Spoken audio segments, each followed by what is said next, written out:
Welcome to Black Hole Spoiler.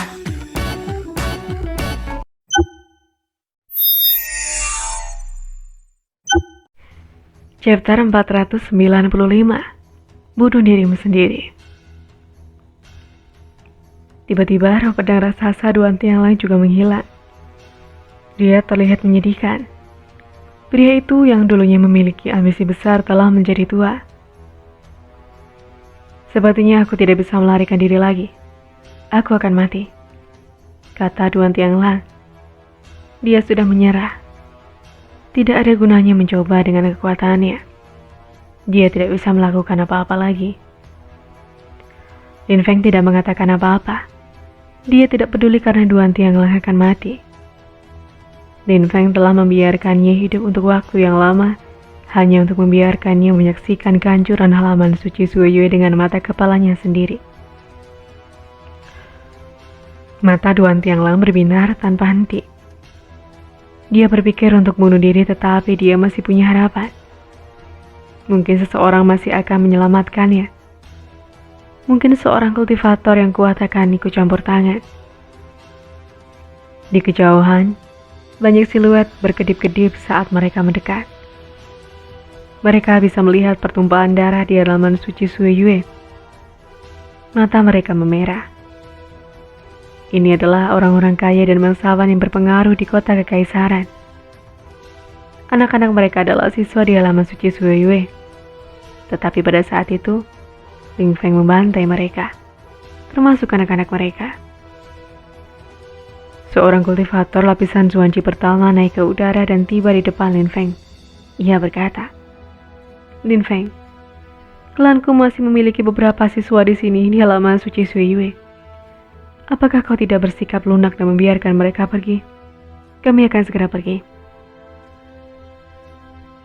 Lin Feng menatap orang itu dan berkata, "Apakah aku mengenalmu?" Lin Feng terdengar tenang. Tapi pesannya jelas, yang membuat kultivator itu bingung. Apakah Lin Feng mengenalnya? Jika orang itu tidak pergi, Lin Feng akan membunuhnya juga. Pria itu menundukkan kepalanya. Matanya dipenuhi dengan kebencian, tetapi dia tidak bisa melakukan apa-apa menghadapi Lin Feng. Dia terlalu lemah. "Lin Feng, apa-apaan? Kau terlalu banyak. Apakah kau tahu berapa banyak orang kami yang belajar di sini dan kau membunuh mereka semua?" Tanya kultivator lain dari lapisan Zuanji pertama sambil menatap Lin Feng. Mata orang itu dipenuhi kebencian dan kemarahan. Lin Feng mengambil langkah dan melepaskan Qi yang mematikan dan menakutkan, dan mulai menyelimuti tubuh orang itu hingga membuatnya ketakutan. Orang itu ketakutan dan wajahnya pucat. Energi mematikan itu menakutkan. Ketika orang itu merasakan energi mematikan itu, dia menyesal berbicara. Dia telah membuat Lin Feng marah. Apa yang membuatnya cukup bodoh untuk melakukan itu? Tapi itu sudah terlambat untuk menyesal. Pedang mematikan Lin Feng turun dari langit dan orang itu bahkan tidak punya waktu untuk bereaksi sebelum pedang mematikan Lin Feng menembus kepalanya. Air mancur darah segera keluar dari lubang di antara alisnya. Langkah itu membuat orang-orang di belakangnya terkejut. Mereka segera berhenti saat mendekati Lin Feng. Mereka semua lupa apa yang akan mereka katakan sesaat sebelumnya. Mereka tidak berani berbicara dengan Lin Feng lagi. Lin Feng tidak akan berdebat dengan mereka. Hanya pedangnya yang akan berbicara dan memecahkan masalah yang mereka miliki. Meskipun mereka membencinya, mereka tidak berani membuatnya marah lagi.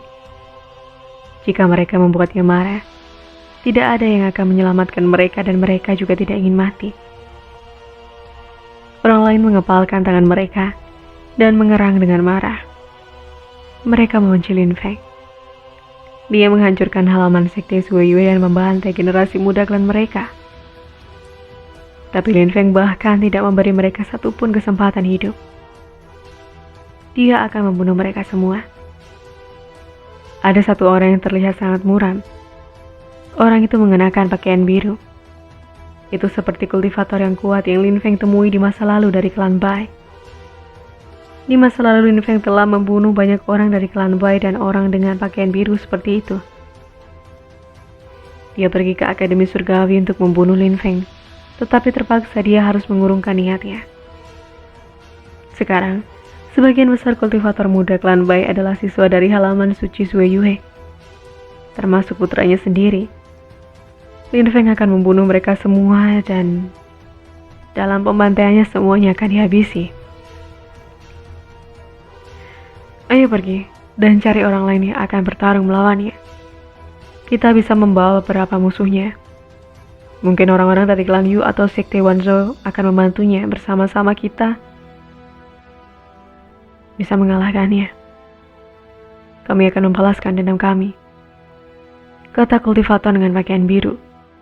Yang lainnya terlihat sangat murung dan sedikit mengangguk setuju. Memang, mereka bisa menemukan musuh Lin Feng untuk membantu membalaskan dendam mereka. Kultivator berpakaian biru telah berbicara dengan suara sangat rendah. Jadi dia yakin Lin Feng belum mendengarnya.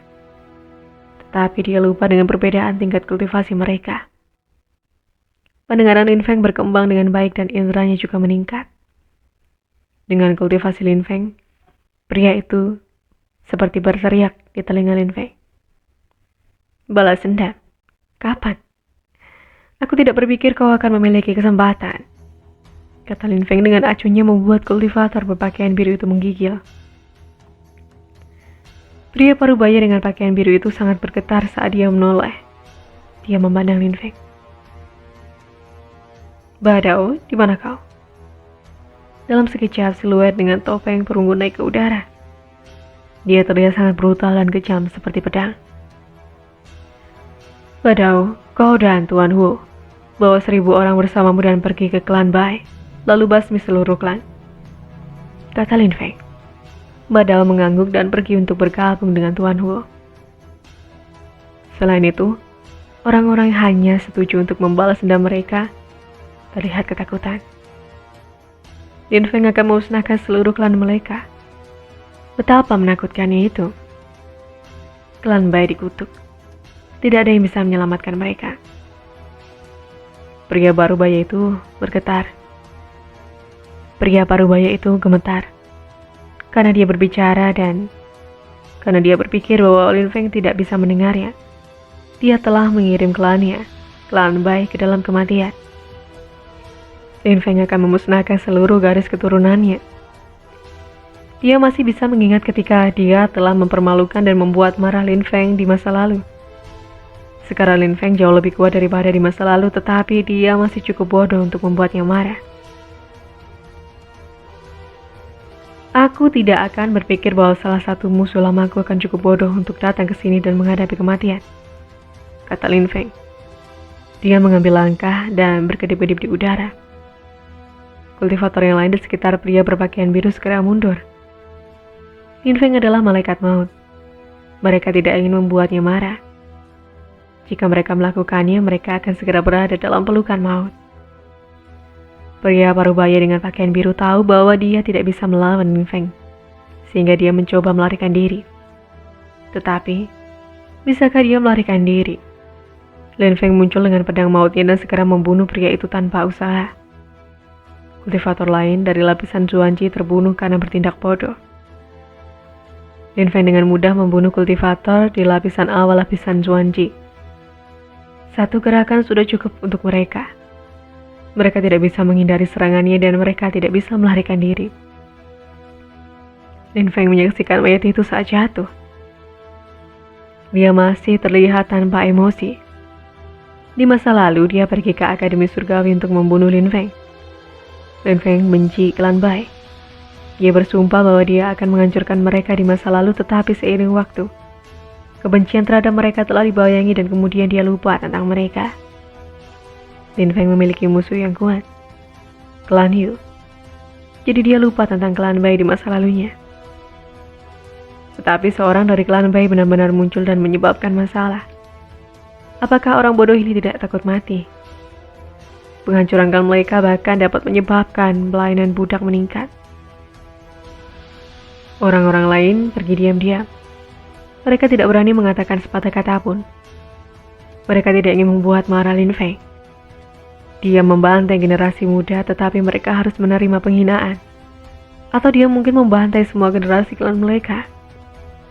Mereka harus pergi dulu dan merencanakan balas dendam kedua. Jeritan mengerikan masih memenuhi udara di kota kekaisaran. Lin Feng memandang ke kediaman suci Sui Yue. Matahari cerah menerangi tanah merah yang cerah. Itu seperti hamparan darah raksasa. Hari ini adalah hari penghakiman halaman suci Sui Yue. Lin Feng telah memusnahkan sekte Hao Yue dan desa Gunung Es dan Salju. Sekarang dia datang untuk memusnahkan halaman suci Sui Yue. Dengan membalas dendam, Lin Feng telah mendapatkan kebencian dari banyak orang. Matahari yang secara perlahan melahirkan awan hitam kemerahan di langit. Kota kekaisaran tiba-tiba diserang oleh suasana suram. Duan Tianlang berdiri di puncak menara kultivasi. Dia masih hidup. Lin Feng tidak jauh darinya. Tapi dia bahkan tidak menatapnya. Dia hanya mengangkat kepalanya dan menyaksikan matahari terbenam. Namun Duan Tianlang mengerti bahwa ajalnya sudah dekat. Tidak ada yang bisa menyelamatkannya. Tidak ada yang datang untuk bertarung melawan Lin Feng. Duan Tianlang sendirian, dia ditinggalkan. Apakah kamu menyesal? Tanya Lin Feng dengan acuhnya sambil melihat awan kemerahan. Duan Tianlang tetap diam dan melihat termenung sesaat. Lalu dia mengangguk dan berkata, "Aku benar-benar menyesalinya." Tetapi dia yang tertawa terakhir juga tertawa paling lama. Orang itu bukan kau, Lin Feng. Lalu Lin Feng mendengar Duan Tianlang tertawa. Tawanya jahat dan histeris. Namun Lin Feng tidak memperhatikan apa yang dikatakan Duan Tianlang. Dia hanya menjawab, "Kau harus bunuh diri." Lin Feng dengan tenang memberitahu seseorang bangsawan dari istana Sui Yue dan anggota klan Yuan untuk bunuh diri. Itulah cerita lanjutan dari Peerless Martial of God. Nantikan kelanjutan cerita ini dengan cara subscribe dan tunggu kelanjutan ceritanya hanya di Black Hole Spoiler.